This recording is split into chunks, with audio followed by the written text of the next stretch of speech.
everyone. Welcome to my podcast, Keeping It Real with Janine, your guide to living an authentic, healthy life. I'm Janine Strong, and every 2 weeks, I endeavor to have an inspiring conversation with an ordinary person leading an extraordinary life. My conversation today is with the trio of authors of Chaostrology, John Keeran, Vicky, Rockey, and Alicia, or Cici, Dotson. Chaostrology is a hybrid astrology, and I will let our guests explain what that means. I've just finally figured out how to pronounce it properly. Welcome, Jack, Cici, and Vicky. How are you? Doing well. Great, thank you. Yeah, thank you. All good here. Great. It's good to have the three of you on, and we'll try to juggle voices here since we can't see each other. So we will do our best. And actually, this is our second recording because the first one didn't happen. So, gee, maybe I shouldn't have said that. That will raise the expectation here. Okay, let's start with each one of you. Jack, if you'd like to start, since you're kind of the person who founded Chaostrology and spearheaded it. Let's get each of your stories about, how did you get into this? How did this come about? Well, for me, I had an interest in metaphysical ideas since I was a young guy, and it was in the background. I entered the normal process of getting a job and starting a family, and so my metaphysical, spiritual ideas were sort of left behind for a while. And then suddenly, when I was in my mid-30s, my coworker suggested that I get my chart read by an astrologer. And I said, why not? So I met her friend.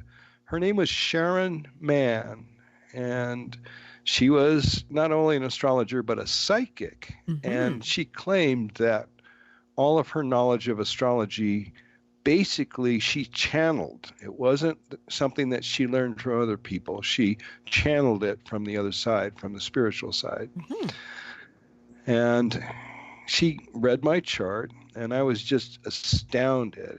And I couldn't believe how accurate it was. After she was done, I said, I got to learn how to do that. Tell me how you did that. And that started a 2-year odyssey of me learning astrology from her. Mm-hmm. And that was fine, except it was a little uncomfortable. I come from a scientific background. I've been in computers most of my career. And there are some things, and I'm also an amateur astronomer, so there's some things about standard astrology out of the box that did not set well with me. So I was uneasily doing astrology. And my psychic, Sharon, was saying that I was the best student she'd ever had. So I was doing it pretty well.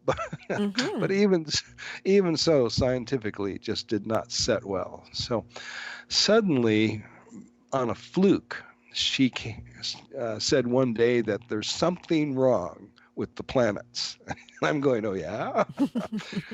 She said she looked at what was going on in the world, and she looked at where the planets were, and it didn't seem to line up. The energies of the planets did not seem to match what was going on in the world. So I said, okay, I'll go out with my telescope, my binoculars, and I'll take a look and start verifying where the planets were, because she was saying the planets are in the wrong place. So I went out there and I was looking for Jupiter, which is sort of like going into a tunnel and having a locomotive pointed at you, and the headlight in the tunnel is going to be pretty obvious. And the tunnel, though, was a constellation called Cancer. Okay. Now, on the outsides of Cancer, on either side, you've got Gemini and Leo, and those are very distinctive, very bright, beautiful constellations. So this dark patch in between them, if if Jupiter was supposed to be there. And that's what the book said. Astrologers use what's called an ephemeris. Okay. And the ephemeris tells you where all of the planets are throughout decades, usually a half century or more. Mm-hmm. So the ephemeris said Jupiter was supposed to be in Cancer, and I'm expecting to see this headlight in the tunnel, and it's not there. So I'm sort of taken aback, and I start looking around at the two nearby constellations of Gemini and Leo, and suddenly I notice there's an extra light at the feet of Gemini. And I trained my binoculars on it, and it had 4 little pinpricks of light. And I watched this constellation over a series of nights, and the pinpricks moved. That told me that they were moons and that this light was Jupiter. So Jupiter was in the wrong place. Ah, interesting. Except Jupiter is where it's going to be. Right, yeah. Yeah. You can't tell Jupiter what to do. So the books were wrong. And it floored me. Mm-hmm. And it wasn't for some time afterwards that we together found out that the difference is that there are 2 different types of astrology that are predominant. Mm-hmm. One is what's called Western astrology or tropical astrology, and that's what most people know. Right. But it's the tropical astrology that has the planets in the wrong positions. Now, the other version, which is not well known, is very rarely used, is called Sidereal astrology, and it comes from India. And basically, the difference between the two is Sidereal is about 25.5 degrees different. So it's almost a full sign. So here I was looking for Jupiter in Cancer, but I had to subtract 25.5 degrees, almost 30 degrees, which put Jupiter back in the previous sign of Gemini. Mm-hmm. So that was the big difference between the 2 signs. Now, when I started making an adjustment, my readings improved dramatically. So I became a convert to Sidereal immediately, and I never looked back. Oh, interesting. So just for clarity, let's say somebody, well, I'll use Scorpio because I'm a Scorpio. Let's say if somebody their sun is at 10 degrees Scorpio, that would mean in the Sidereal method, they would actually be the sign before. Yes. Okay. Yes. But if they were, say, 28 degrees Scorpio, they'd still be in Scorpio then. Right, but very early in that sign. Right. Okay. So it doesn't always force a person's sun sign to go back a full sign by going to Sidereal. Mm-hmm. But most of the time it does. Okay. Right. Okay. Awesome. Okay, great. So that's a good introduction to it. How about you, Vicky? So I am actually Jack's daughter. Mm-hmm. And when I was younger, my dad used to take my sister and I out with his telescope to look at planets.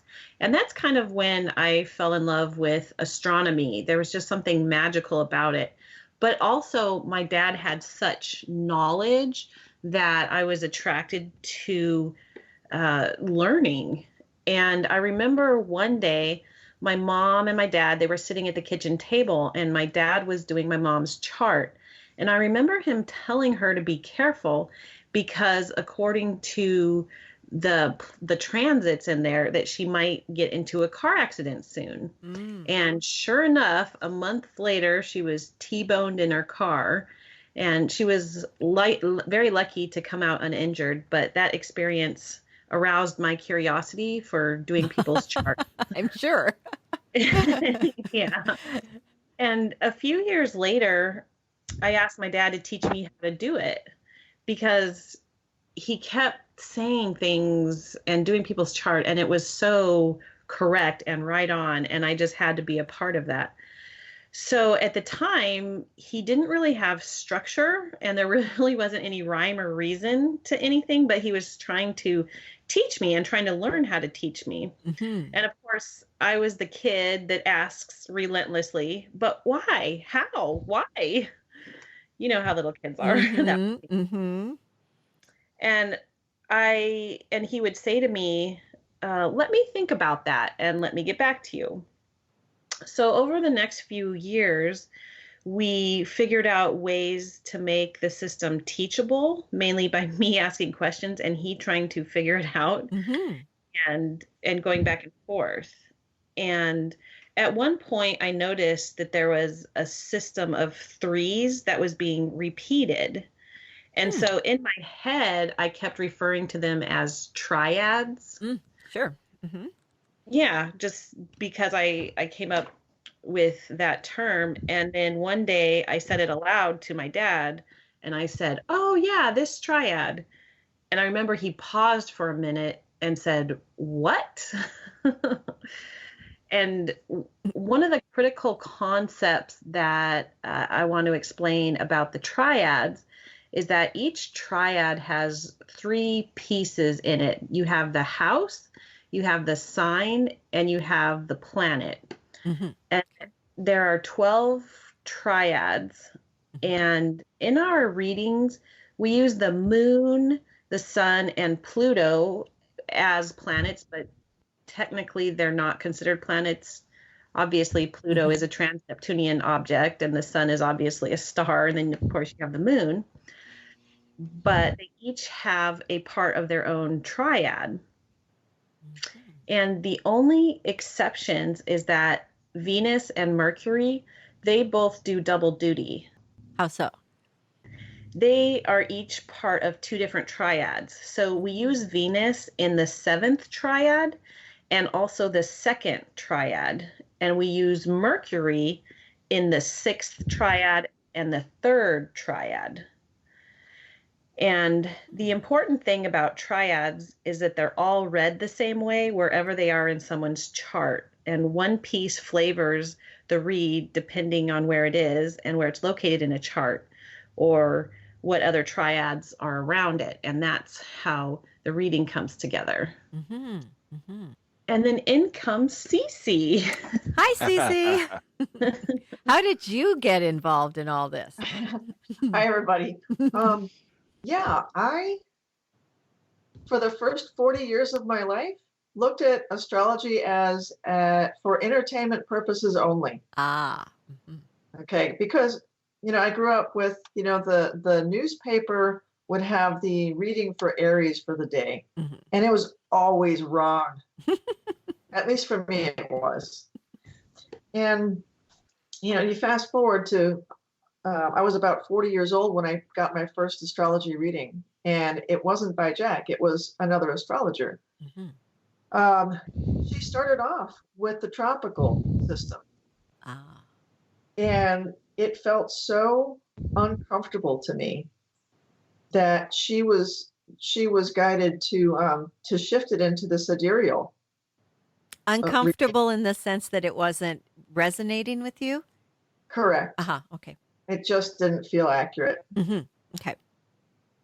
So right, when I got the sidereal reading from the first astrologer, when she shifted it into sidereal, it felt so much better. Like I literally felt relieved that I didn't have to be that other energy, that other thing that she was describing, because it didn't feel like me at all. So about a month later, I moved to Colorado, and I met Jack at his wife's metaphysical center. And he was getting ready to teach a class on Chaostrology. And what I realized was that he was teaching the method of astrology that I had just had a great experience with. So that's how I got into it. There are no coincidences. No, there really aren't. Amen. This is no exception. So like Vicky, I was learning from John, he had a really thorough class set up. It was about a 2-month class. Mm-hmm. And he described the triads. He described, the whole shifting into the sidereal mode. But what he was doing without realizing it, he kept using 2 triads in combination. Like, for example, the 5th triad and the 10th triad, he would always say, now that's a teacher or someone who's in sales. That's someone who's showing what they know. Mm-hmm. And so I started writing those things down. For the 10-1 combination, that's leadership or someone who's in charge. Interesting. Okay. So those actually eventually became the couplet system that we use. And it's now we realize that those combinations, when they keep repeating like that, it's not just the obvious ones like the 5-10 or the 10-1. It's all of them. So one of the cornerstones of Chaostrology is actually the couplets that started because I had to understand what was going on. I was trying to really absorb like a sponge what John was teaching. So I'm assuming, and please tell me if I'm wrong, that a triad can be interpreted on its own and then interpreted in relationship to another one, like maybe a kind of a synergistic effect of the 2 of them together. Yes, ma'am. And it goes beyond that. It's not just 1 triad or 2 triads. Sometimes you have a whole group of planets in one place, and it just expands. It's an exponential thing. Oh, cool. Interesting. In the couplets, we find that when you use the couplets, it helps to make sure you haven't missed anything. It helps to make sure that you're covered in terms of an accurate reading.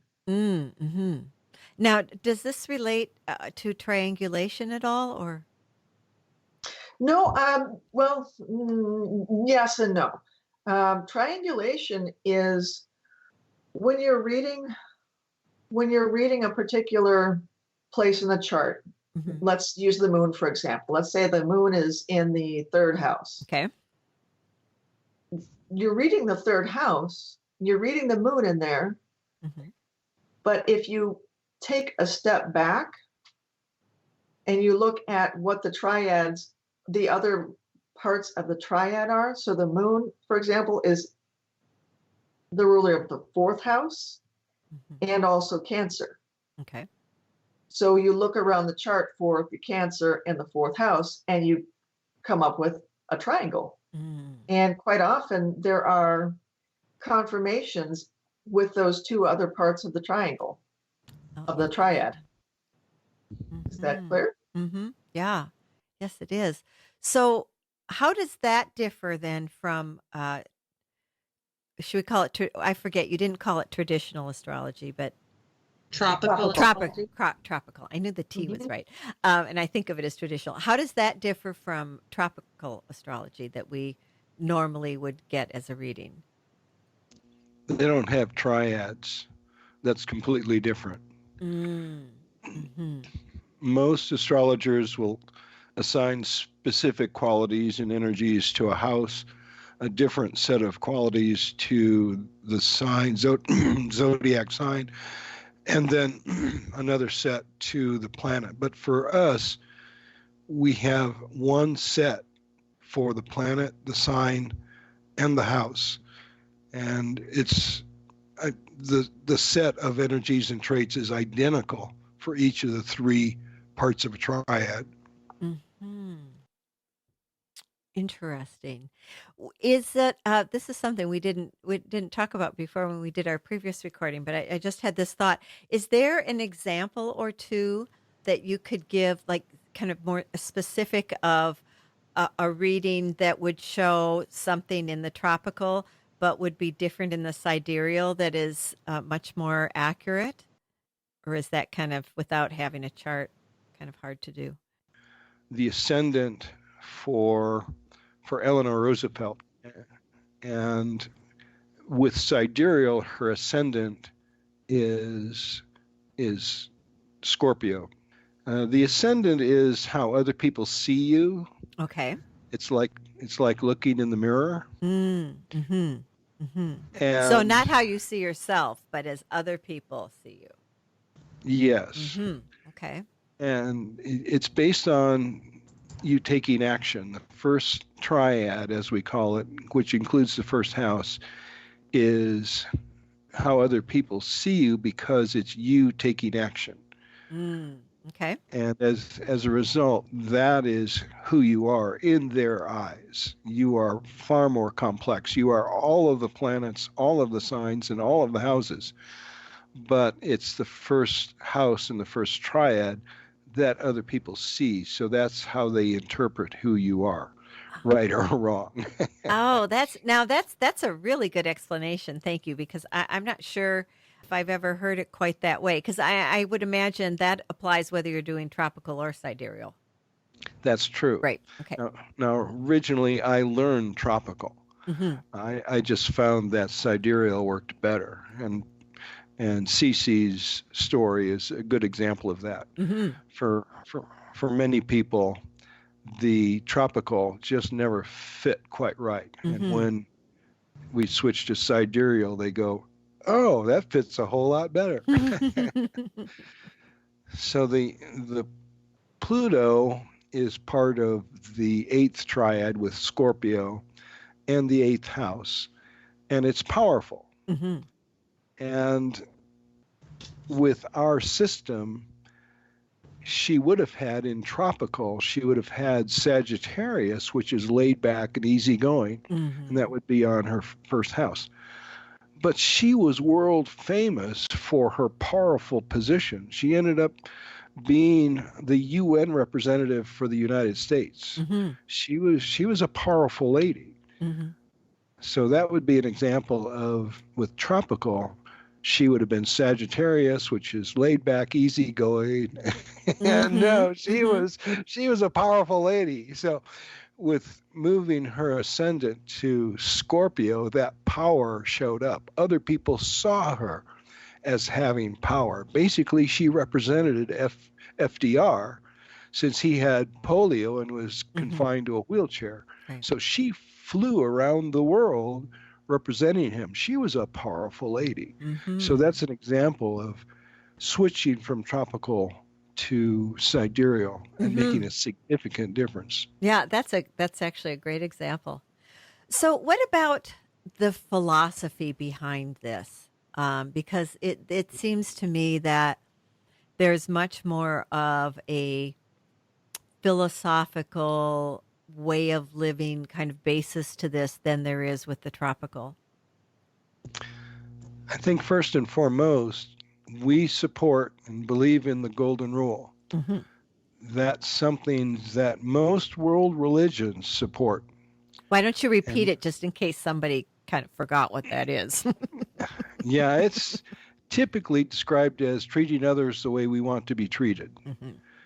And we like to see that in our own justice system. People like to be treated equally. So not only is it something in religious organizations and philosophies, it's also something that I believe the United Nations came up with, something that it was a Declaration of Human Rights, Universal Declaration of Human Rights, which closely aligns with the Golden Rule. So it's a philosophy that we support. And we also have references to near-death experiences, which also promote that idea.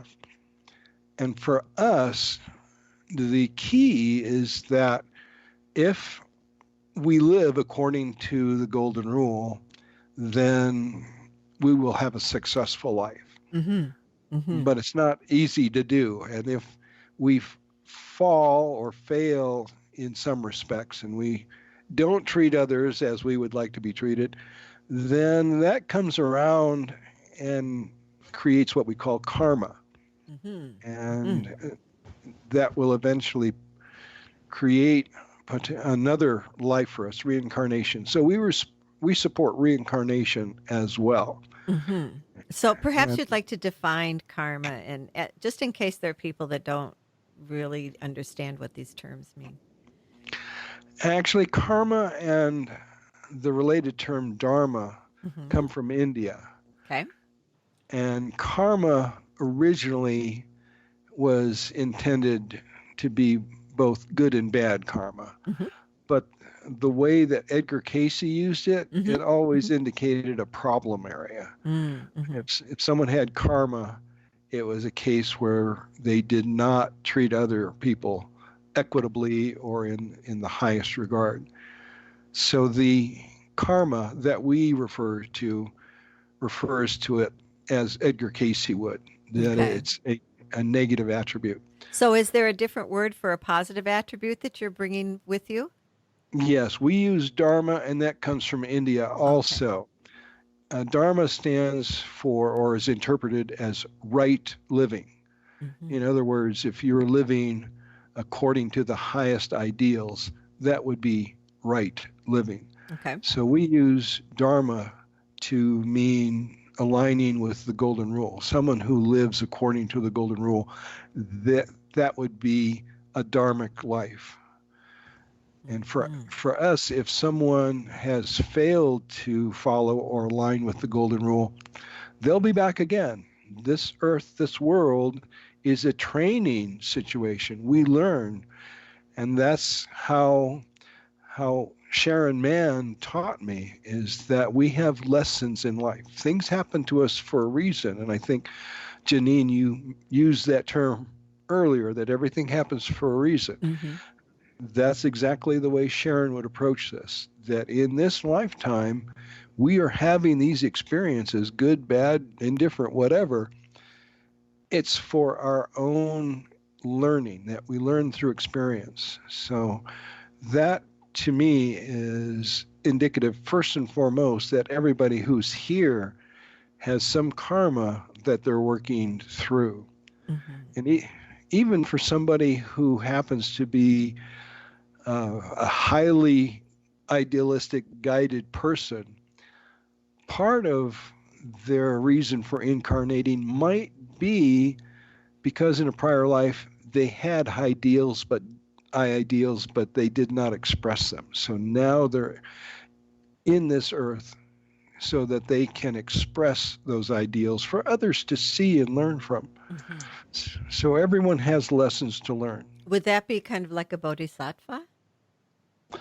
I'm not familiar with that, but I wouldn't be surprised. Well, it's kind of a person who doesn't, my understanding, hopefully I'm correct here, but I believe it's someone who has agreed to come, and they don't have to, but they want to come to be of service and to help. Yeah, and we have one of our test cases in our book of someone who I would say fits that description. We have the life of Krista McAuliffe, and she was heavily into service for others. She believed that if she wasn't contributing, wasn't helping, she couldn't do that, then she didn't feel right. It was deep in her soul that she was here to serve others and to help this world. And there's also people who have mental handicaps who don't process thinking the same way. Right. A lot of times they come into this life for the benefit of somebody else, usually a parent or a caregiver, somebody who has to take care of them on a day-to-day basis. Their reason for coming into this life is to help other people, not necessarily themselves. Yeah, the situation is some people have afflictions, and afflictions are not punishments. They are made to force people to learn. And a good example is Christopher Reeve. He was very much involved with athletics and being physical. And then, of course, he had the accident where he became a quadriplegic. But he admitted himself that after his accident, he became a better person. So the accident was not intended to punish him. It was because there were abilities that he was not sharing. They were strengths that he could help others. And so the accident forced him to do that. Mm-hmm. Now, for situations where a parent has a child coming in with an affliction, our approach is that it's not the child that carries the affliction because of punishment or even growth. It's more likely, as Vicky was saying, it's the parent who needed to learn. Mm-hmm. Sometimes an affliction needs to be handled, I guess, by the adult, but the adult is not strong enough to take on the affliction. So instead of the adult being given the affliction, a wise soul from the other side comes in with the affliction, forcing the adult to learn to care for others and basically face the issues and grow in support of others. So it's a case where someone is learning through the affliction, whether it's the afflicted person or the caregivers. Interesting. Well, that certainly gives everyone a different perspective, a different way of looking at that. Now, what about, you had mentioned at one time that Chaostrology is based in hard science and traditional astrology isn't. Perhaps one of you or all of you could give some examples of the differences there. Well, I think I'm probably going to be the one to follow up on that, because I was the one that was troubled with, since to me, tropical astrology just did not match science at all. You have something nearby, the moon, which has obviously an important effect since it's so close, and the sun also, but then small little planets such as Mercury or even faraway planets like Pluto, describing an effect from those just did not seem possible. In fact, astronomers would complain about astrology because for them, there's no way that Pluto, being billions of miles away, could have an effect on us or the other planets as well. So I was troubled by that. And what happened is I finally, looking at this scientifically, I saw that first and foremost, astrology charts are based on 3 pieces of information: date of birth, time of birth, and location of birth. So to me, what was significant about that, and learning about the basic, it's actually an envelope that permeates the earth. It's based in magnetism. Magnetism is huge within the universe. So the earth has magnetic poles, and they're not the same as our rotational poles. We rotate on the north and south pole, but we also have a magnetic north pole and a magnetic south pole.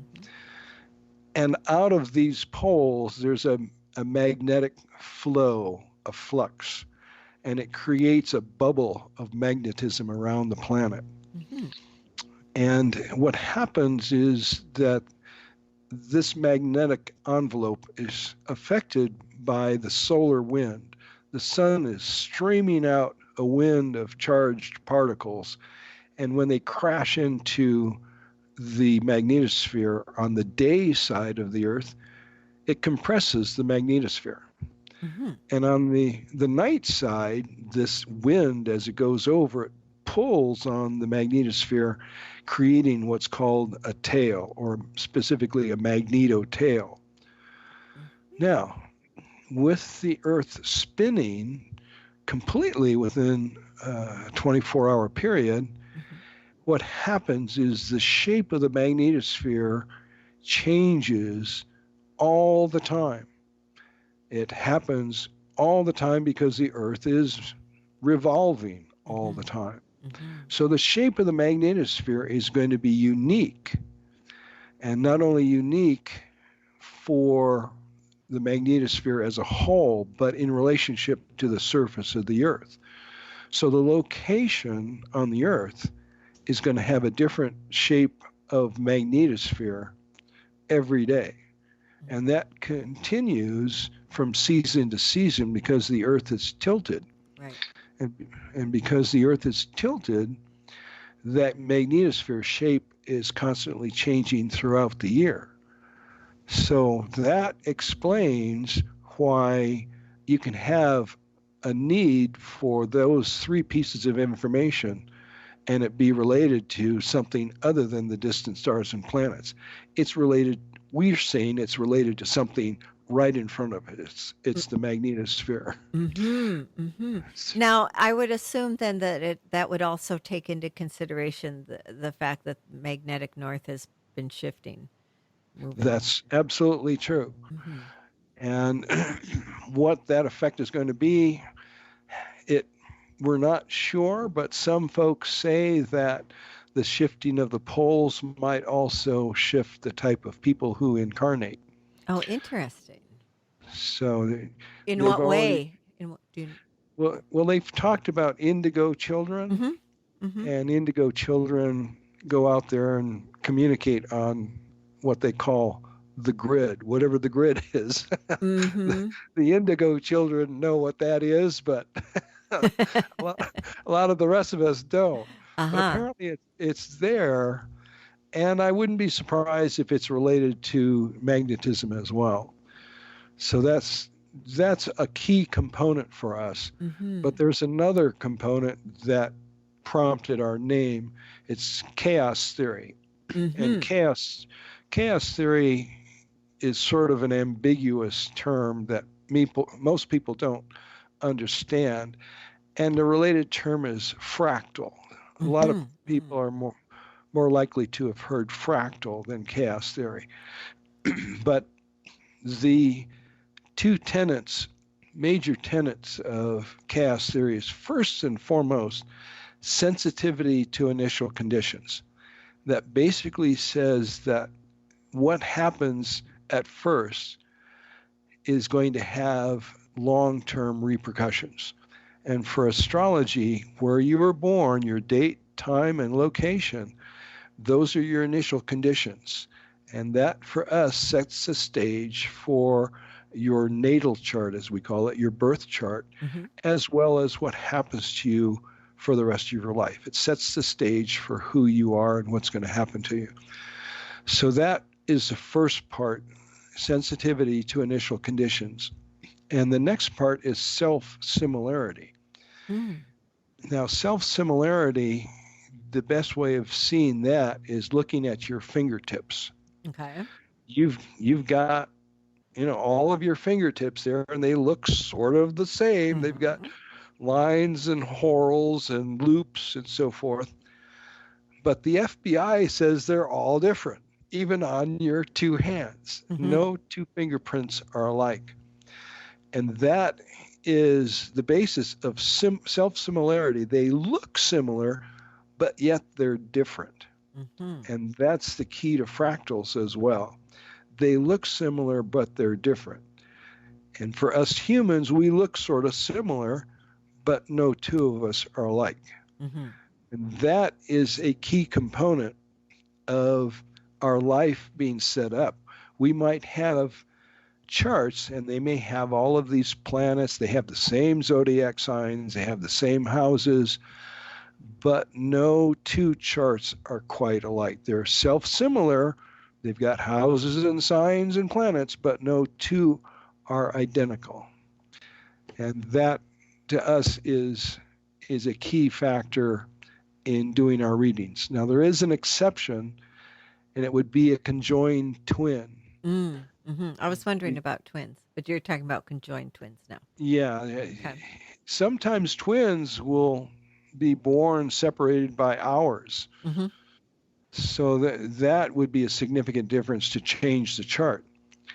But for a conjoined twin like the Hensel twins, that would be, and other conjoined twins, it would be impossible to consider their births as being different. Mm-hmm. And that's an area that we need to have more research and data. The Hensel twins, all of their friends will remark with some humor that the two, Brittany and Abby, are definitely different. They have different personalities. Mm-hmm. Mm-hmm. So that's an interesting area for us to research into the future. Mm-hmm. But in general, because we rely heavily on chaos theory underpinning our whole system, we have appended the word chaos to the word astrology, and that's where our term Chaostrology comes from. Mm-hmm. Okay. Oh, wow. It seems, I mean, I've studied tropical astrology years ago, and I used to give readings, but this does seem to be a little more complex. Would that be correct or not? Oh, absolutely. Yeah.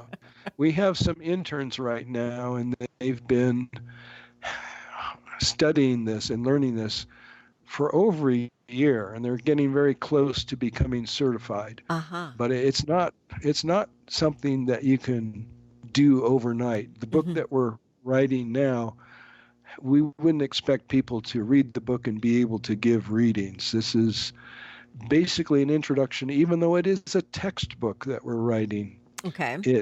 It is a system that is complex and needs practice. And I know that Cece and Vicky can attest to how long it takes to learn this. Of course, they had adverse conditions. They had no book to learn from.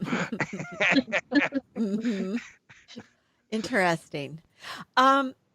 Okay, this is fascinating. Now, I love nodes, the lunar nodes, and I'd like to have you guys talk about that a little bit. Maybe Vicky and Cece, maybe one can talk about the north node, one can talk about the south node, and bring you guys back in.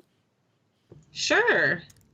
Yeah, I guess I could start with the south node. Okay. And we use the south node as where you're coming from a past life, as more of a position relating to karma. Okay. And then of course the north node is dharma, where you're trying to get. But with the south node, that's when, in the way that we are teaching in our book, is that you first start with the karma. You start with the south node and seeing where they went wrong in a prior life. What is it that they're trying to change? Where did they fail? And it's either too much or too little of whatever aspect it is. It could be, they could have been impulsive and angry, or they could have lied all the time. I mean, just anything karmic. And that is associated with the south node. And the way out of our karma is through dharma, which I will let Cece explain. Okay, now, and also, is the north node directly opposite the south node? Yes. Always. Okay. Always. Okay.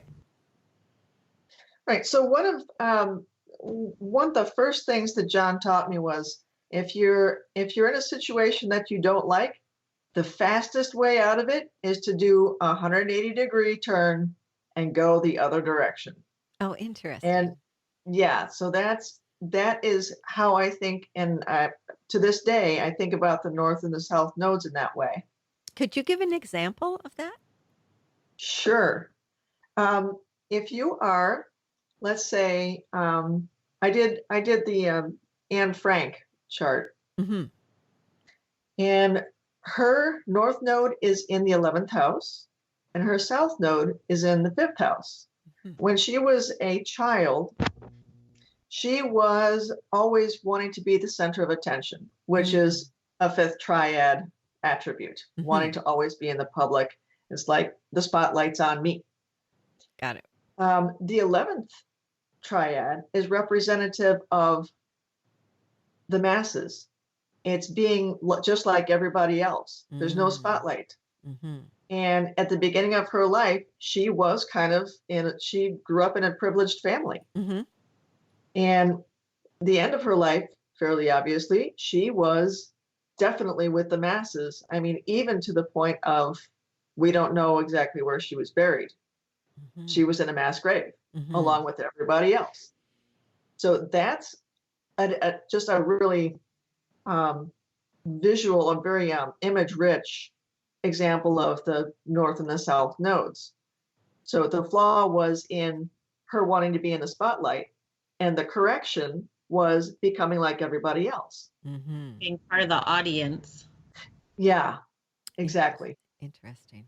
Mm-hmm. So something else I wanted to talk about, though, with the North Node and how we do, and the importance of it is when I was learning the system of Chaostrology, I struggled with understanding how John was deciding which direction to take the reading, because every triad has multiple possibilities. Mm-hmm. Okay. Mm-hmm. So it's not just one.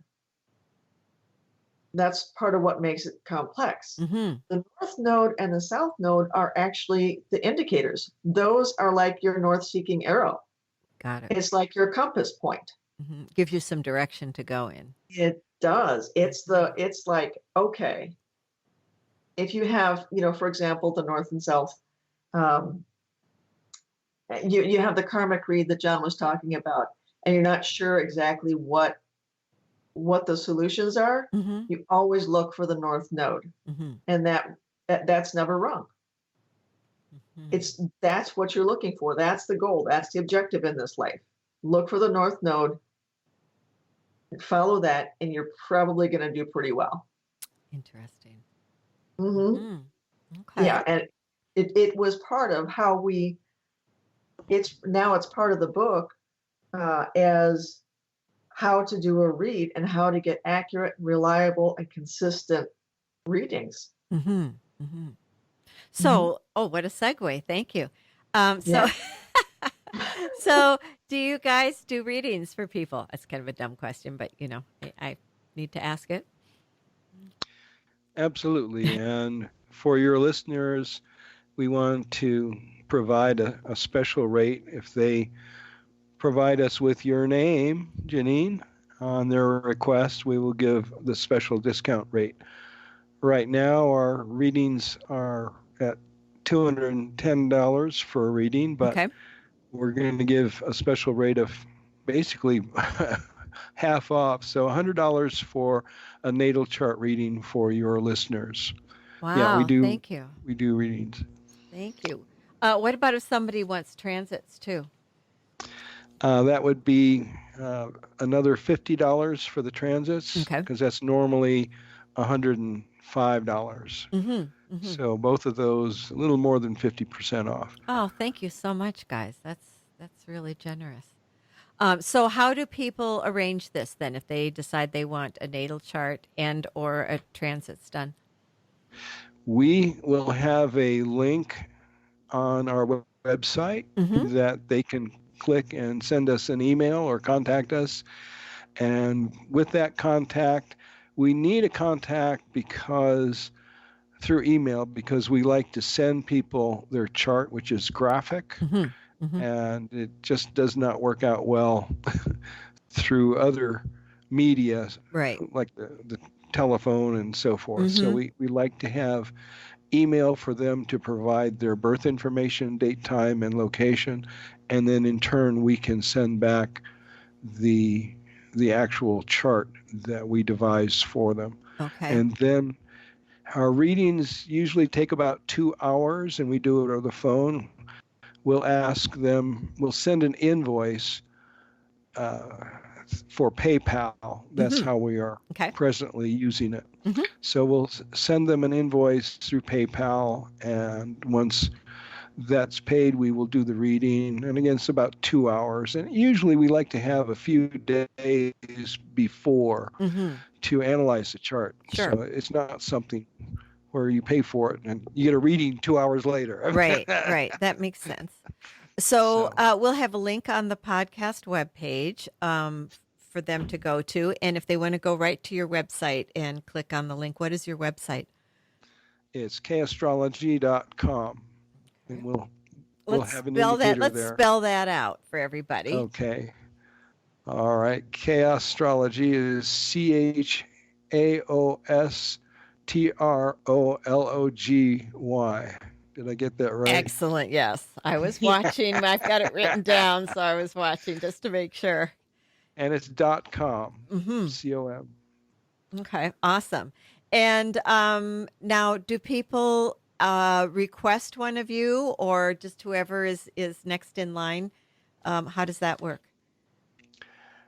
Actually, Cece came up with our technique, since we're going to have more than just the co-authors being able to do readings. Our interns are getting very close to being certified as well. And as a result, we are going to be going through, as Cece calls it, play or pass. So, this sounds interesting.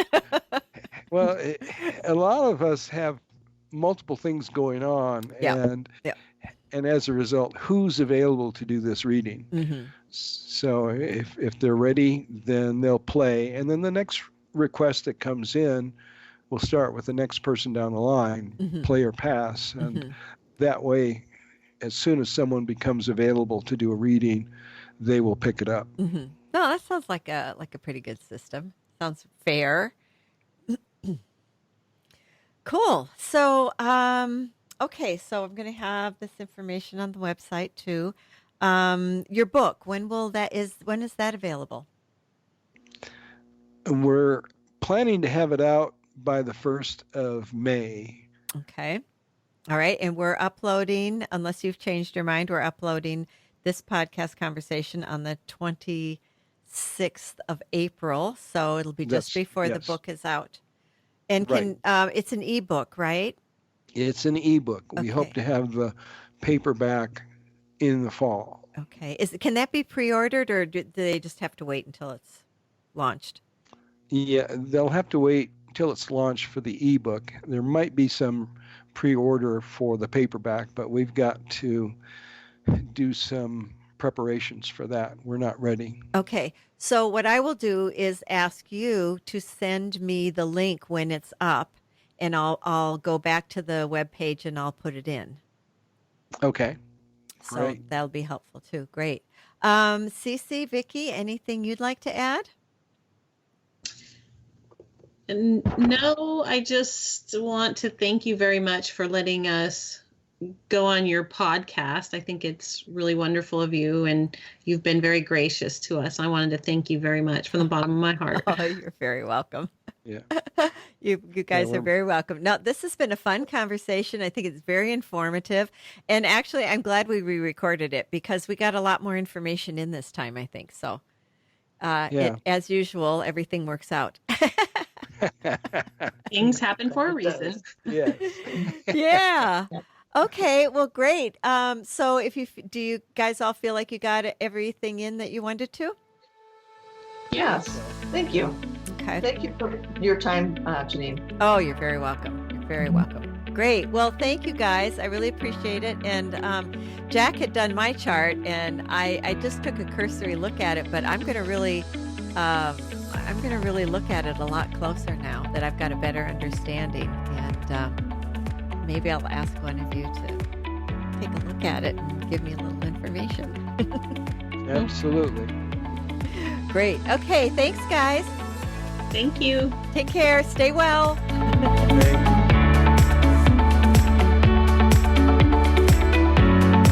Thank you, everyone, for being here with me. And thank you, Jack, Cece, and Vicky, for your creative hard work in bringing forward something really, I think, amazing and something that can really benefit everyone. Excuse me. The podcast website is realjanine.com, where you can listen to or download episodes. You can click on links to my guest information and sign up for the podcast bi-weekly blog newsletter. And remember, Janine is Janeean. If you'd like to subscribe to Keeping It Real with Janine so that you can just get it in your podcast inbox and don't have to go check it out every time, go to iTunes or your favorite podcast provider. And then you can also check out my podcast YouTube channel. For those of you who prefer YouTube, there are video slideshows of all of my conversations, and you can just type in, I think you just type in Real Janine, and it will come up. Either Keeping It Real with Janine or Real Janine. Can't remember right now. Anyway, do you know someone who would enjoy my conversation with the Chaostrology team? I'm sure you do. Please share the love. It would be appreciated by everyone. Thanks for listening. Take care and be well.